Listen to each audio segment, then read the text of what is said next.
वंदे महापुरुष ते चरणारविंद। वस्तुतः हरियाणा प्रांत के सभी पूज्य संतों को, जो अलग अलग संप्रदाय से, अलग अलग स्थानों से, अलग अलग अखाड़ों से संबंध रखने वाले, आज यहाँ एक विशेष अवसर पर सबको एक साथ एकत्रित देख करके मन हर्षित है, आप्लावित है। सभी मंच पर या मंच के समक्ष उपस्थित सभी पूज्य संत चरणों में नमन वंदन।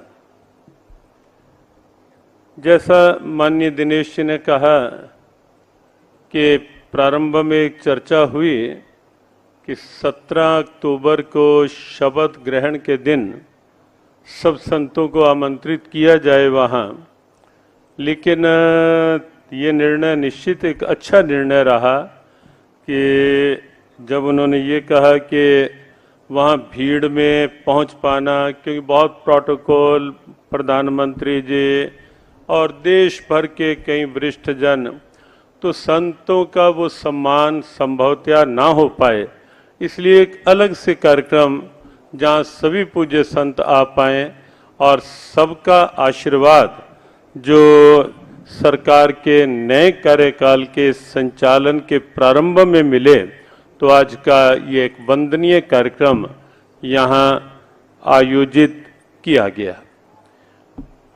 कुछ ही शब्दों में, यद्यपि माननीय दिनेश जी ने, पूज्य शाश्वतानंद जी महाराज ने और अभी अपनी स्वाभाविक ओजस्विता के साथ पूज्य महामंडलेश्वर धर्मदेव जी महाराज ने अपनी बात रखी, जो समय उचित है ही। केवल 2-3 संकेत। एक चर्चा कई बार होती है कि संत भाजपा को ही आशीर्वाद क्यों देते हैं, ऐसा प्राय होता है। तो एक बार हमारे पास भी बात आई तो हमने कहा कि देखो, आशीर्वाद दिया नहीं जाता, आशीर्वाद लिया जाता है। जैसे प्रसाद जबरदस्ती दिया नहीं जाता, प्रसाद के लिए तो खाली अंजलि ऐसे हाथ करना पड़ता है तो प्रसाद मिलता है, लिया जाता है, तो आशीर्वाद लिया जाता है। दूसरी बात ये है, देखो संत, हमें नहीं लगता मंच पर या मंच के समक्ष उपस्थित सभी पूज्य संत, आप सबको कहीं कुछ राजनीतिक स्वार्थ है या राजनीति से कुछ लेना है या कोई चुनावी राजनीति, हमें नहीं लगता यहाँ जितने संत हैं कोई ऐसा वो नहीं है। लेकिन ये निश्चित है कि हम सबका अंतर्भाव जो है वो राष्ट्र के साथ जुड़ा हुआ है। हमारे राष्ट्र पूरे विश्व को दिशा दे सकता है। अभी श्रीधाम वृंदावन में संत कार्यक्रम था, शरदोत्सव था, पूज्य धर्मदेव जी वहां थे, तो एक संत ने कहा कि भारत की और सनातन की आवश्यकता केवल भारत को नहीं है, वो पूरे विश्व को आवश्यकता है। क्योंकि जो विश्व को चाहिए, विश्व बंधुत्व और किसके पास है, वसुदैव कुटुंबकम का भाव और किसके पास है, शांति और सद्भाव का उद्घोष विश्व को कहां से मिल सकता है, वो केवल सनातन से, वो केवल भारत से। इसलिए भारत की वो परंपराएं सुरक्षित रहें, संरक्षित रहें, वो बहुत आवश्यक है। और जो उन परंपराओं के संरक्षण में साथ दे, संतों का आशीर्वाद तो उन परंपराओं के साथ है, सनातन के साथ है। और जो सनातन के गौरव की खुले रूप में बात करेंगे, संत वहीं तो अपना आशीर्वाद देंगे ना, है या नहीं ऐसा? तो यहाँ बिल्कुल खुले रूप में वो आवाज चल रही थी। हम सब जानते हैं कि श्री राम मंदिर बना, कहां से बना? वर्षों वर्ष के संघर्ष बना। धारा 370 समाप्त हुई और कई ऐसे निर्णय आए। हमारे पूज्य स्वामी जितेंद्रानंद सरस्वती जी यहाँ उपस्थित हैं। आप किसी भी विषय को लेकर के, वक्फ बोर्ड के विषय को लेकर, या जो बात माननीय दिनेश जी ने कही समान नागरिक आचार संहिता को लेकर के, जितने गहरे से गहरे तथ्यात्मक आंकड़े आप जानना चाहें, पूज्य स्वामी जितेंद्रानंद जी के पास सभी आंकड़े एक एक उनके पास रहते हैं और बड़ी तथ्यात्मक बात उनकी रहती है। कुछ समस्याओं का समाधान मिला, लेकिन समान नागरिक आचार संहिता देश की कितनी बड़ी आवश्यकता है, इसको हमें स्वयं समझना ही है, हम समझते ही हैं। लेकिन जहां जहां भी हम बैठे इस बात की चर्चा करनी चाहिए कि जनसंख्या असंतुलन जो देश में बढ़ता जा रहा है, आने वाले 20 वर्षों में स्थिति क्या हो सकती है यदि इस पर नियंत्रण नहीं हुआ, यदि कोई समान कानून नहीं बना, तो आने वाला समय कितना भयावह हो सकता है, उसके लिए चेताना बहुत बड़ी आवश्यकता है। और उसके साथ एक समस्या और आप देखें, वक्फ बोर्ड की बात प्रथम बार देश में चर्चा में आई इन दिनों में। आप आश्चर्य करेंगे सुनकर के कि देश में तीसरी सबसे बड़ी भू संपदा वो वक्फ बोर्ड के पास है, और धीरे धीरे ऐसे ऐसे स्थलों पर वो लोग अपना अधिकार जताने लगे हैं।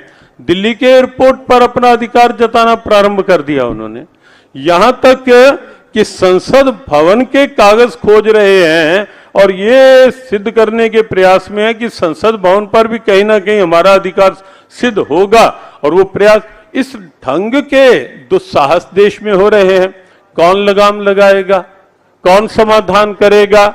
विचार तो हम सबको करना है ना। ये बात केवल राजनीति की नहीं है, ये बात राष्ट्र गौरव की है, ये बात सनातन गौरव की है, और ये बात हम सबके भविष्य की प्रबल आवश्यकता की ये विषय हैं, और जिन पर देश के प्रधानमंत्री ने दृढ़ता से उद्घोष किया, दृढ़ता से बात वक्फ बोर्ड की प्रथम बार देश में आई, समान नागरिक आचार संहिता की बात आई, तो ये सब बातों को देखते हुए स्वाभाविक है कि संतों का आशीर्वाद इस तरह से एक साथ मिलकर के हुआ। और इस बार सभी पूज्य संत चरणों में इस दृष्टि से भी प्रणाम कि सबकी जहां जहां जितनी जितनी क्षमता थी, जितना जितना कार्य क्षेत्र था, सब संतों ने, हाँ किसी ने कितना, लेकिन ये निश्चित है कि सभी संतों ने अपने अपने प्रयास, अपने अपने भाव, सद्भाव, संकल्प और अपना अपना समय भी इस विषय में लगाया, और ये परिणाम 8 अक्टूबर को आ पाया। वास्तव में और भी अनेक कारण हैं इसके पीछे जो ये परिणाम आया। एक दिन पहले तक सबको लग रहा था कि परिणाम कहीं वो ना हो जाए, लेकिन संत आशीर्वाद साथ था, सनातन गौरव साथ था, ईश्वरीय कृपा साथ थी, संगठन की पूरी नियोजित साधना साथ थी, और सब ने मिलकर के ये जो निर्णय सामने आया, ये स्तुत्य निर्णय है। एक छोटी सी बात और भी कहना चाहेंगे। हमारे बहुत कर्मठ और बहुत सहज हंसते मुस्कुराते मुख्यमंत्री माननीय नायब सिंह जी, कुछ दिन पूर्व बात हुई और उन्होंने एक निर्णय लिया चुनाव से पूर्व कि एक बार प्रदेश की सभी गौशालाओं के प्रतिनिधियों को एक साथ बुलाया जाए। निर्णय हुआ, संभवतः चुनाव के 1 मास पूर्व ही एक बैठक आहूत हुई, लगभग 2000 प्रतिनिधि एकत्रित हुए।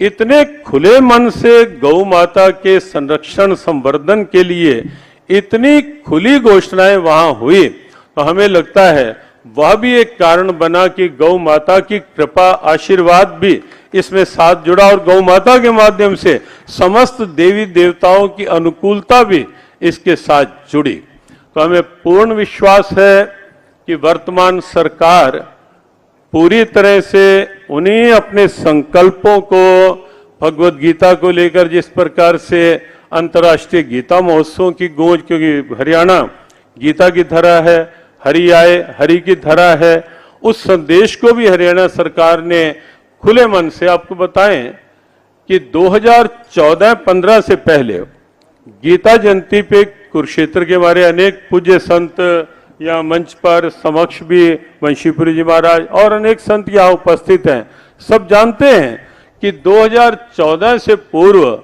गीता जयंती उत्सव पर कुरुक्षेत्र जहां गीता जयंती उत्सव होता था, ज्योतिधर जहां गीता उपदेश हुआ, वहां गीता जयंती के दिन कोई झाड़ू लगाने वाला नहीं होता था।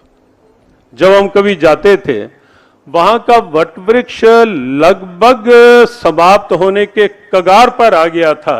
2-3 साल अगर और निकल जाते तो वट वृक्ष संभवतः गिर गया होता है ऐसे ही। लेकिन सरकार ने उसे हिस्टोरिकल हेरिटेज घोषित करके उसको जिस ढंग से संरक्षित किया, आज फिर एक संजीवनी, और जिस ढंग से ज्योति सर में महाभारत दर्शन कुरुक्षेत्र अनुभव केंद्र के रूप में एक अद्भुत केंद्र बना, कुरुक्षेत्र ब्रह्म सरोवर की दिव्यता वो पूरे विश्व में के लिए एक संदेश बनी। अंतर्राष्ट्रीय गीता महोत्सव पूरे विश्व में हरियाणा का, कुरुक्षेत्र का, गीता का और हम सब का सम्मान बढ़ाने का माध्यम बना। तो ऐसे कई निर्णय हुए। हमें पूर्ण विश्वास है कि जिस सहज भाव से हमारे नायब सिंह सैनी जी ने अपना कार्यकाल पिछला प्रारंभ किया, वो उनका सहज भाव, सद्भाव और पूर्व मुख्यमंत्री श्री मनोहर लाल जी ने जिस ढंग से उन नीतियों को एक नींव प्रदान की, उस नींव को और मजबूती देने का काम उन्होंने प्रारंभ किया। सद्भावना के साथ वो कार्य इस कार्यकाल में और अधिक बढ़ेगा। हमें प्रसन्नता है कि यहाँ बिना किसी जाति भेद के, संप्रदाय भेद के, वर्ग भेद के, किसी आश्रम भेद के और किसी भेद के सभी पूज्य संत, हर परंपरा के संत यहाँ उपस्थित हैं। ये निश्चित रूप से बहुत आह्लाद का विषय है। और एक संकेत और करते हुए कि आज का ये कार्यक्रम है, हमने पूछा जब, तो मुख्यमंत्री नायब जी ने कहा कि ये कार्यक्रम संतों का आशीर्वाद लेने का ये जो कार्यक्रम है और ये सारी व्यवस्था है, ये व्यवस्था वो किसी सरकारी खर्च से नहीं, उन्होंने कहा कि वो मैं अपने व्यक्तिगत भाव से, पारिवारिक उससे कर रहा हूं, ये सरकारी कोष से नहीं कर रहा। ये भी एक गौरव की बात है, अच्छी बात है। भगवान ऐसी ही कृपा बनाए रखे उन पर, उनके समस्त मंत्रिमंडलीय सहयोगियों पर, सभी उनके साथी जो विधानसभा के हैं, प्रशासनिक हैं, सब पर, कि सब इसी भाव के साथ, समर्पण भाव के साथ, और जो हमारी औपनिषदिक प्रेरणा है, तेन त्यक्तेन भुंजिथा, त्याग भाव से, उपयोग के साथ, के भाव के साथ इसी प्रकार से हरियाणा का गौरव पूरे देश, पूरे विश्व में इसी प्रकार आपके माध्यम से बढ़ता रहे। हृदय से शुभकामना माननीय मुख्यमंत्री नायब जी के लिए, उनके सभी सहयोगियों के लिए देते हुए और सभी पूज्य संतों को पुनः विनम्र वंदन करते हुए, भारत माता की, भारत माता की जय श्री राम, जय श्री राम।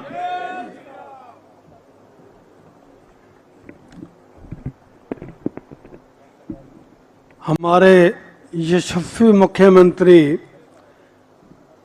जी ने पूज्य संत जनों को यहाँ पर बुलाकर उनसे आशीर्वाद लेने हेतु ये कार्यक्रम तय किया था। सभी पूज्य संत जनों ने यहाँ पर आकर अपनी उपस्थिति ही केवल दर्ज नहीं कराई, अपने शब्दों के द्वारा भी और मानसिक तौर पर भी माननीय मुख्यमंत्री जी को अपना आशीर्वाद दिया है। इसके लिए हम सब आपके आभारी हैं। अब मैं माननीय मुख्यमंत्री जी से निवेदन कर रहा हूं कि वो आए और सभी पूज्य संत जनों का धन्यवाद करेंगे। माननीय नायब सिंह सैनी जी।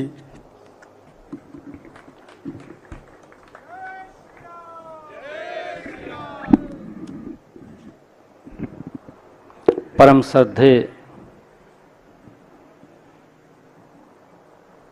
विश्व हिंदू परिषद के हमारे संरक्षक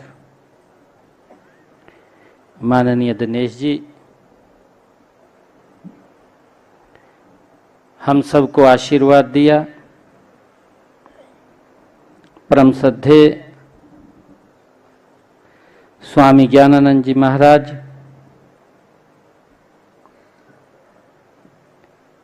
व्यास गद्दी पर विराजमान परम पूजनीय स्वामी धर्मदेव जी महाराज, परम पूजनीय दयानंद सरस्वती जी महाराज, स्वामी जिदेत्रानंद जी सरस्वती जी महाराज, माननीय स्वामी विश्वेश्वरानंद जी गिरी महाराज, स्वामी शास्त्रानंद जी महाराज, स्वामी कपिलपुरी जी महाराज, स्वामी वंशीपुरी जी महाराज, स्वामी संपूर्णानंद जी महाराज, स्वामी ब्रह्म स्वरूप जी महाराज, स्वामी योगीराज दिव्यानंद जी महाराज, स्वामी कालिदास जी महाराज, और आज के इस संतों द्वारा आशीर्वाद कार्यक्रम में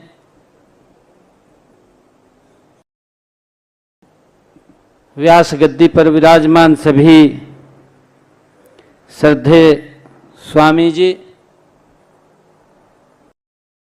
और उपस्थित सभी संतगण,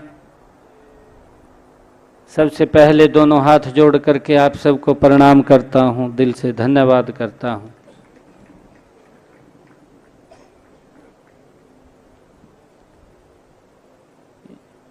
ये मुझे सौभाग्य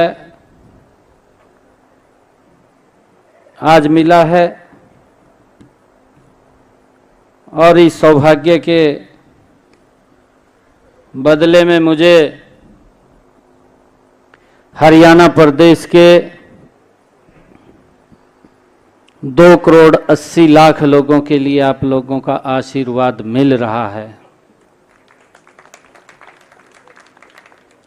मैं बहुत सौभाग्यशाली हूं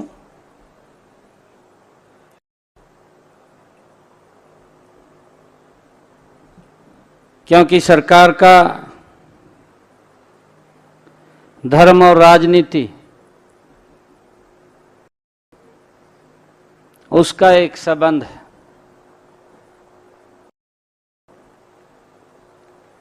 सभी संतों का आशीर्वाद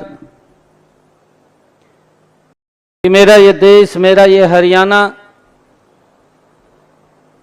ये आगे बढ़े, मजबूत हो। हर हरियाणवी की, हर देश के लोगों की एक ही इच्छा रहती है,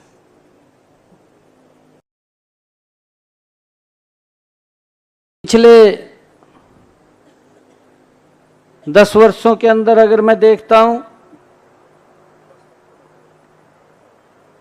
आप सबके आशीर्वाद से देश ने भी और प्रदेश ने भी एक नई करवट ली है। देश की समस्याओं का समाधान हुआ, जिनसे हम जूझते थे, देश के लोग जूझते थे। मैं अपनी आंखों से ये देखता था कि हमारी संस्कृति कहीं ना कहीं विलुप्त होती जा रही है, छोटी होती जा रही है। और पिछले 10 वर्षों में वो अंकुरित हो करके दोबारा फिर एक वट के वृक्ष की तरफ जा रही है।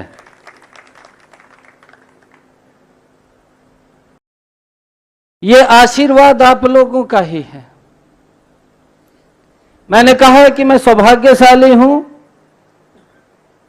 कि सभी संतगण का आज आशीर्वाद मिल रहा है।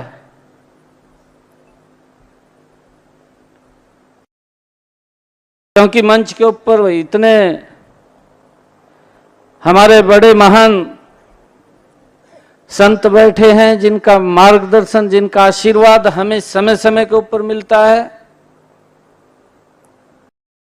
और मैं ये चाहता था, मेरी इच्छा भी थी कि सभी संतों का आशीर्वाद उनके मुखारबिंद से मिले, परंतु समय की एक मर्यादा है, समय की भी एक लिमिटेशन है, और उस समय के अंदर ही हम बंधे हुए हैं। तो फिर ये निर्णय हुआ कि कुछ हमारे माननीय दिनेश जी और माननीय स्वामी ज्ञानानंद जी महाराज, स्वामी धर्मदेव जी महाराज और हमारे स्वामी दयानंद सरस्वती जी महाराज, उनका आशीर्वाद आप का मिलेगा तो आप सबका आशीर्वाद पूरे हरियाणा को मिलेगा। और मुझे ये खुशी है, आप सबका आशीर्वाद आज इस नई सरकार को जो तीसरे टर्म के अंदर आई है, उसके अंदर आपके आशीर्वाद की बड़ी भूमिका है, मैं ये मानता हूं।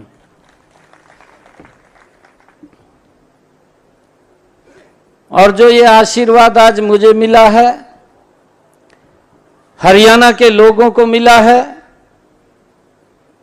मैं आज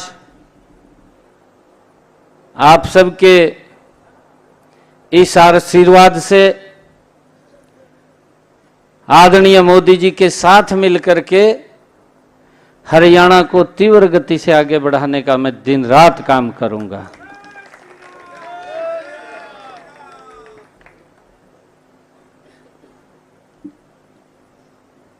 पिछले दिनों कुछ निर्णय भी लिए गए जिनका लाभ हरियाणा प्रदेश के जन को डायरेक्ट मिला है। एक चर्चा मैं करना चाहता हूं। आदरणीय मनोहर लाल जी ने एक व्यवस्था को खड़ा किया, क्योंकि इस व्यवस्था को तोड़ने के लिए भी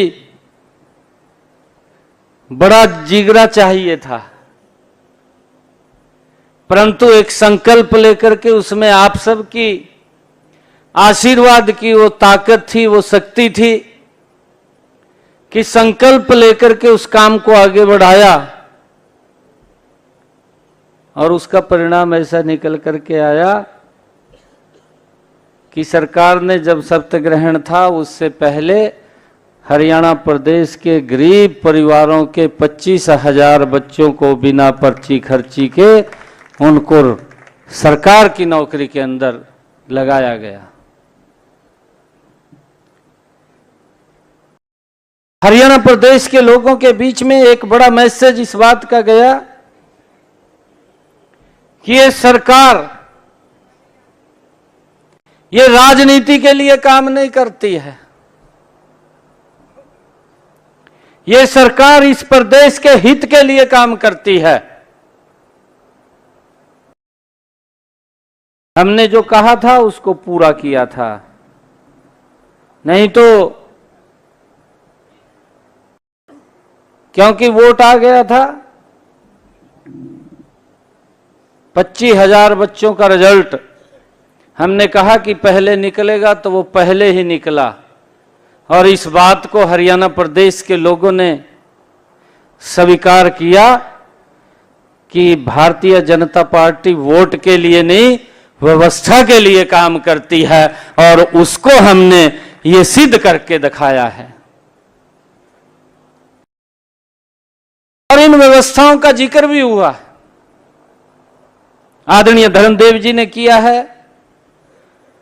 माननीय दिनेश जी ने किया है, परम श्रद्धेय स्वामी ज्ञानानंद जी महाराज ने किया है, कि आदरणीय मनोहर लाल जी ने हरियाणा प्रदेश के लिए गजब की व्यवस्थाएं खड़ी की।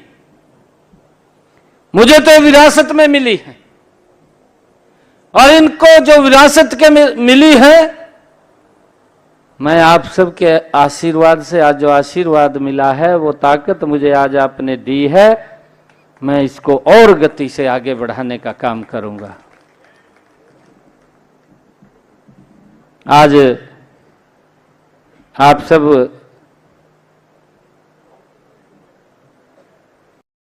क्योंकि जो सप्तग्रहण था, उस सप्तग्रहण कार्यक्रम के अंदर आप सब ने रहना था, परंतु जो व्यवस्था थी कि हमारे जो संतगण हैं उनको किसी प्रकार की अव्यवस्था का सामना न करना पड़े और अलग से यहीं पर आकर के आप लोगों का आशीर्वाद मिले। और मैं परम सौभाग्यशाली हूं कि आज हरियाणा के पूरे संत समाज का मुझे आशीर्वाद हरियाणा के लिए मिल रहा है। ये परम सौभाग्यशाली हूं। लंगर की भी व्यवस्था की गई है और मेरा सभी से आग्रह है कि लंगर लेकर के यहाँ से जाएंगे। बिना लंगर के जो हमारे और भी व्यक्ति पीछे बैठे हैं, जो व्यवस्था के अंदर हैं, वो सब उसके अंदर लग करके हम सभी संत जनों को यहाँ पर लंगर खिला करके वो जाएं, ऐसी मेरी अपेक्षा है। मेरे मंत्रिमंडल के भी सभी सदस्य आप सबका आशीर्वाद लेने के लिए आपके बीच में ही बैठे हैं। सभी संतों का वहीं पर जाकर के आशीर्वाद लिया है। मैं पुनः आप सबका आज ये आशीर्वाद के इस कार्यक्रम में सभी संतगण आए हैं। मैं पुनः दोनों हाथ जोड़ करके आप सबको प्रणाम करता हूं, दिल से धन्यवाद करता हूं। भारत माता की, भारत माता की, भारत माता की। बहुत बहुत धन्यवाद।